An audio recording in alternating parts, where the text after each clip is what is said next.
Хэрвээ бид чамайг хамгаалж чадахгүй бол уучлаарай. Бид чамайг гэмтээхөөсөр аргагүй.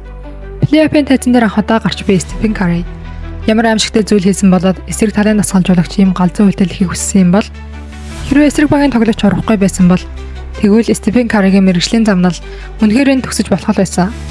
2012-оос 2013 оны үеэрд шинэхэн тоглогчийн гэрээнд дууссан Стефен Карри 4 жил 44 сая долларын гэрээгээр Warriors багтаа дахин гэрээлсэн.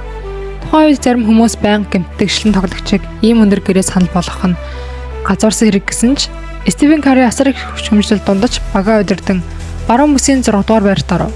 Олон жилийн дараа багтаа тусалж дахин плей-оффт оруулав. Анх удаа плей-оффт оролцож буй Стефен Карри өмнөх шигээ хүмүүс сэтгэлийг олж чадаагүй. Харин түүний 3 онооны шидэлт хэзээ ч тагсахгүй мэт.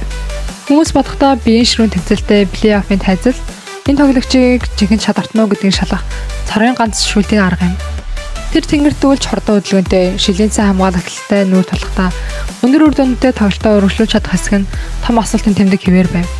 Учир нь тэдний өрсөлдөгч биеийн чадвар өндөртэй ихэнх тоглогч нь өсөж бөмбөгнөж чаддаг.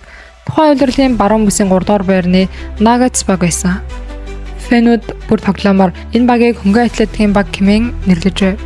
Энгийн улирлд Nuggets Warriors-ыг амархан ялж байсан учраас хинч голдуу 3 онооны шилжилтөнд тулгуурсан Warriors баг хүчтэй багийг ялна гэж итгээгүй. Гэвч багасаа л хүмүүсийн үгэнд хариу бардаг Стефен Карри хувь тавилангаа дахин өөрийн гарт авав. Цорлын эхний тоглолтод үсрэл зайтай бөмбөг дардаг Nuggets баг Warriors-ын чанга хамгаалтын дор үлэгдэж байсан даваа талаа харуулж чадаагүй. Хоёр баг маш ширүүн тэнцүү өрсөлдөж байсан бөгөөд тоглолтын сүүлчийн мөч хүртэл Nuggets ахмад тоглогч Миллерийн шийдвэрлэх шийдэлтээр 2 онооны зөрүүтэйгээр эхний тоглолтыг хоцсон. Гэвч плей-оффын тайзан дээр анх гарсан Стефен Карри түүний тоглолт ердийн дунд зэрэг байсан. Тэрээр бахархдаг 3 онооны шийдэлтэй зөвхөн нэгийг л амжилттай хийсэн. Хүмүүс түүнийг доголох гэж байтал Карри гинэт тесэрч эхлэн маш сайн тоглож эхэлсэн бөгөөд дараагийн 2 тоглолтод тэр тус бүр 30-29 он авсан. Хүмүүс Карриг анхаарч эхлэв. Шийдвэрлэх дөрөвдөг тоглолтод аюулыг мэдэрсэн Nuggets баг бүх хүчээр ажиллаж эхлэв. Гэвч 3 дугаар үед 6 минут дутуу байхад тэд Warriors-оос 5 онооноор хоцорч байв. Яг тэрхэн акшнд аль баг нь ялах нь тодорхойгүй байлаа. Гэхдээ хинч таамаглаагүй зүйл болсон нь дараагийн 5 минутын турш Nuggets багийн хард арсан зүуд болов. Карри ямар ч дохио өгөлгүй гинэт тесрэн санаанд оромгүй маш олон 3 онооны шидэлтүүдээр хурдан уран давталгаануудаар 5 минутын дотор галзуугаар 22 оноо авсан. Тэр яг л дараагийн Jordan болсон мэт. Тоглолтын нэг доор утгагүй цаг руу оруулав. Warriors-ийн цурлын хожлын босго өгөв. Гэхдээ George Karl хамгийн шилдэг гадна хамгаалагчаа Iguodalaгаар хамгаалсан ч галзууртаа тоглож буй Карригийн эсрэг энэ нь ямар ч нэмэр болоогүй. Хэдий 5 дахь тоглолтод Nuggets нэг ялд авсан ч сэтгэл зүйн өндөр байдалд байсан Warriors-ыг хожих магадлал том баг байсан.